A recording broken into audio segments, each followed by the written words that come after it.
You're saying that you've done media before. How comes you don't have a camera anymore? And So what happened was my equipment got stolen, and as well as my car, my Range Rover also got stolen. I think we should start in 2016, the whole purpose why I was in London and everything. So right now, what makes me different to other content creators, other marketing companies and other marketing bodies, what makes me different is that, I've been a boss all my life. So I'm actually in the hospitality industry. I've got restaurants, I've got takeaways, and I've always had them, and in the last 10 years, all the strategies that I've worked, and I've done my own content creating, I've done my own marketing, I've created all my own websites for every single business that I've had since 2013. so it all started in 2013. Yes, well, I started cinematography in 2012. The funny thing is, it was actually funny how I actually got into the industry. I had a little, how I went in is I got recommended by somebody. So there was something called Windows Live Movie Creator. I'm sure everybody's heard of Windows Live Movie Creator back in the days. It was like a free platform on a normal laptop. And what happened was, my parents always had camcorders and stuff. On my 16th birthday, it was my 16th birthday.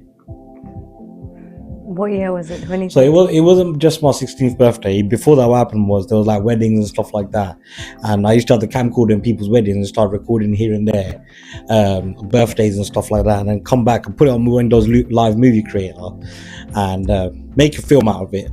You know what I mean? And then export it. And I used to think I was a editor. I knew how to edit stuff.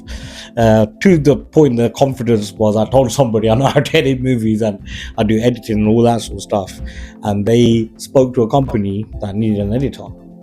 So this is me. I've gone for an interview now. The guys obviously thought I'm a proper editor and I know how everything works and How old were you? cinematography and all this. I was like 15 at the time. I was young, and in the interview, my teacher that actually taught me everything, like the main guy of the company, his name's Shuel Bhai, right? So he asked me only one question. He goes, I'm going to ask you one question, and whether you answer it right, if you answer it right, then I'll give you the job. It means you know everything about editing. So he asked me, he goes, what is the main thing that you edit with? What do you follow? And I said, I follow the beat. And he said, you said the right answer. How I know I follow the beat? So Mukhtar Bhai, what happened was, when I came to the shop downstairs. Mukhtar Bhai that was there, he told me to basically what he said. He's also learned stuff new from Shuel Bhai, right? So he was a bit excited that he asked me, because you do follow the beat, right? Yeah. When you edit, I go, yeah, that's why I follow and stuff. So he's the one that actually gave me the information, Mukhtar Bhai, that I need to follow the beat. So when I went upstairs and got interviewed by Shuel Bhai, he asked me, what do you follow? I'm going to ask you one question. He goes, what do you follow when you edit? And I said, the beat. And obviously I heard that from Mukhtar Bhai. Then what happened was, I got the job. It was a new editing software. It was what did we start? Oh shit, what did I start? Power Director. It was Power Director. That was the software he was using. And as soon as the interface of the software came, I was like, Shuel Bhai, I don't know this software, so can you teach me how to use this software? He told me how to, like, within seconds I learned it, literally. So it was 2016 when I broke my leg. At that time I had a successful restaurant running. I was only 18 years old at the time. And I had a cinematography company with Rewind Memories, with my brothers out there. And I had Showtime Vehicle Hire, which was a car rental company, all going at the same time. And in 2016, me being a passenger of a vehicle that was traveling at stupid speed, obviously the car lost control and I took the impact on the passenger side, which caused me to break my leg.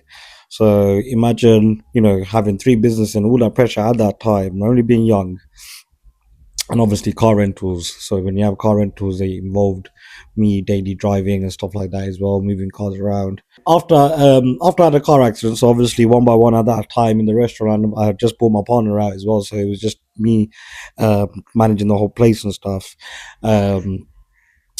So at that time it became very, very difficult for me to run all the things, and photography and cinematography, also the car rentals, obviously not having one leg, having an operation done on it and the recovery and whatnot, which caused me a lot of distress, and that caused me to actually pack up my stuff in Birmingham, literally just sell off everything um, at a loss because I just wanted to go, and then just move back to London, have a fresh start, and obviously because London, the market is a very big market, so I wanted to, do something big and grand down there, which I did. Only 2016 was an accident. 6 months later, 2017, by that time I have already moved to London, and I opened up a cinematography company, which was doing weddings, corporates, commercials, and stuff like that. I bought equipment again, and then in that year, I took a lot of bookings, probably about 10 bookings, each wedding at 6,000, 7,000 pound per event. Obviously there was a high cost as well, but it was a good money. Why people were paying me 6 grand, 7 grand is because of the portfolio I had, because obviously the visuals and everything, the way I used to do everything different, I still do everything different, and just in a unique way. Use a lot of lighting and a lot of stuff to make visuals look good. um Lost in my story again. Where was I? You just moved back to London Yeah. and you had your cinematography company that Yeah, you so opened. 2017. So as I was taking on these bookings, obviously I was, upgrading my gear.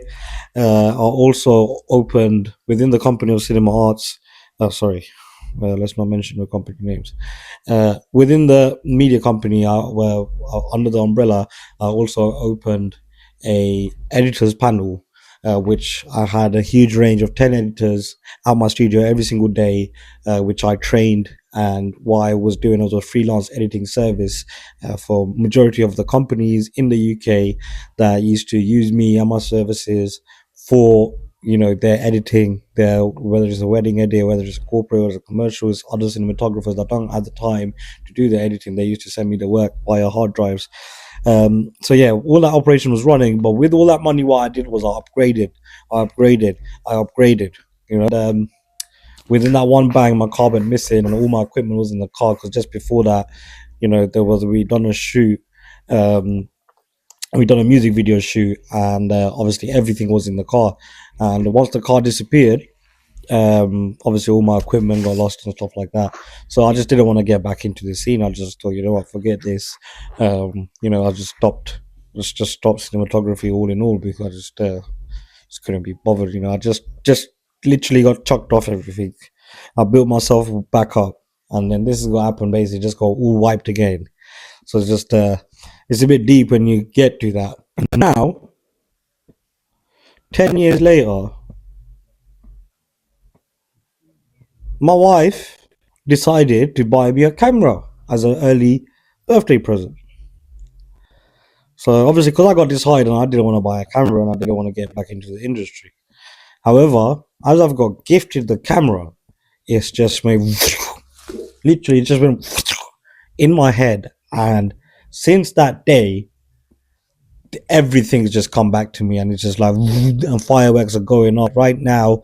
I'm gonna come back as a content creator, branding, marketing. So, what are you going to specifically do for your comeback into the industry, and why are you doing it?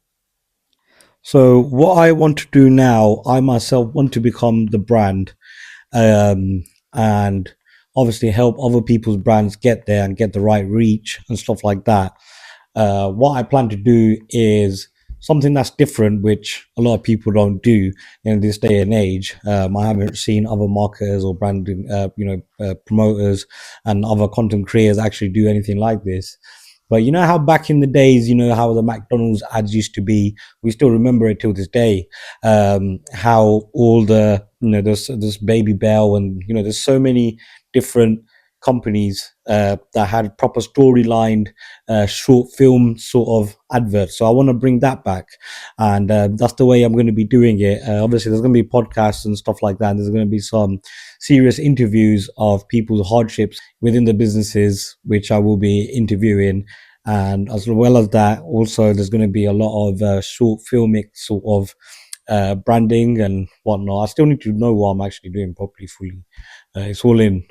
works at the moment. I mean, bits and bobs I was doing. I was doing music videos, and don't forget, obviously, in that time, I've opened up more restaurants and businesses and virtual brands and stuff like that. And that did cause me to obviously pick up the camera again and, create professional content. And most of the times I use my phone. And to be honest, the phone never ever did it for me because I can't control everything on the phone. So, I don't, a lot of people do use, iPhones and stuff like that for professional cinematography, but I just don't see the way of doing it, professionally, because obviously I don't get the right bokeh, I don't get the right blur, I don't get the right exposure. I can't control the shot how I can with the camera. I can control every single aspect of that shot through the camera, not just, just record sort of thing.